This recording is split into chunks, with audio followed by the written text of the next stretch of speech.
अस्सलाम वालेकुम व्यूअर, आज मैं आपको सेफापेराजोन प्लस सल्बेक्ट्रम इंजेक्शन के मुतालिक बताता हूँ। ये एक पावरफुल और स्ट्रांग एंटीबायोटिक है जो हर किस्म बैक्टीरियल इन्फेक्शन की ट्रीटमेंट के लिए इस्तेमाल किया जाता है।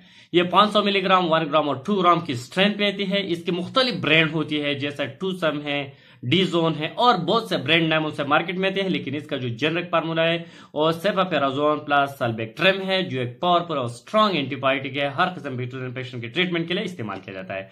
सेफापेराजोन जो है एक ब्रॉड स्पेक्ट्रम एंटीबायोटिक है जो सेफलोस्पायरिन ग्रुप की 3rd जनरेशन से इसका ताल्लुक है। सल्बेक्ट्रम इस एंटीबायोटिक में इसलिए शामिल किया गया कि कुछ एंटीबैक्टीरिया ऐसे है कि इस एंटीबायोटिक के खिलाफ रेजिस्टेंस शो कर देती है और इस बैक्टीरिया एंटीबायोटिक से बचने के लिए, अपनी जान बचाने के लिए एक एंजाइम पैदा करते हैं, जिस एंजाइम का नाम है बीटा लैक्टेमेज।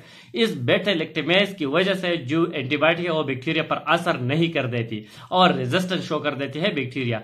तो इस रेजिस्टेंस शो को खत्म करने के लिए, इस बीटा लैक्टेमेज एंजाइम को खत्म करने के लिए और इस एंटीबायोटिक को इफेक्टिव बनाने के लिए, इस एंटीबायोटिक में बीटा लैक्टेमेज को एंजाइम को खत्म करने के लिए इसमें सल्बेक्ट्रम शामिल किया गया। आज मैं आपको सेफापेराजोन इंजेक्शन, जो टोसम के नाम से, डीजोन के नाम से और बहुत से नामों से मार्केट में आते हैं, इस पर कंप्लीट रिव्यू दूंगा। लेकिन इससे पहले अगर आप हमारे चैनल पर नहीं है तो सबसे पहले इस चैनल को सब्सक्राइब करें। अगर इसकी यूजेज को देखा जाए तो यह एक पावरफुल और स्ट्रांग एंटीबायोटिक है, हर किस्म बैक्टीरियल इन्फेक्शन की ट्रीटमेंट के लिए इस्तेमाल किया, जैसा कि रिस्पायरेटरी ट्रैक इन्फेक्शन हो, अपर रिस्पायरेटरी ट्रैक इन्फेक्शन हो या लोअर रिस्पायरेटरी ट्रैक इन्फेक्शन हो, आपके फेफड़ों में, लंग में जो इन्फेक्शन होती है, नमूनिया होती है, तो इसकी ट्रीटमेंट के लिए आप इस मेडिसिन का इस्तेमाल किया जा सकता है रिस्पायरेटरी ट्रैक इन्फेक्शन में।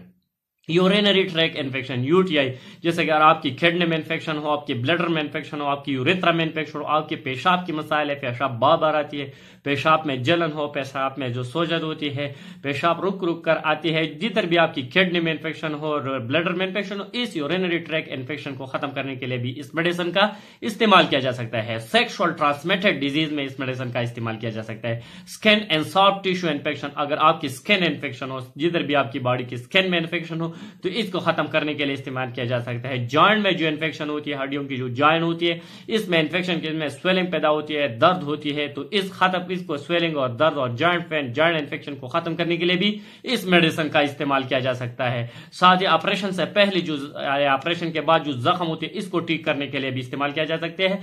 साथ ही अगर कोई एक्सीडेंट हो, कोई वुंड और जख्म बनी हुई, तो इस जख्म को खत्म करने के लिए भी इस मेडिसिन का इस्तेमाल किया जाता है। जिधर भी आपकी बॉडी में इन्फेक्शन हो, तो इन्फेक्शन को खत्म करने के लिए एक स्ट्रांग और पावरफुल एंटीबायोटिक है, इसके इस्तेमाल से और इन्फेक्शन खत्म हो जाती है। अगर इसकी कॉन्ट्राइंडिकेशन को देखा जाए तो इन लोगों को नहीं देना चाहिए जो हाइपर सेंसिटिव हो इस मेडिसिन से।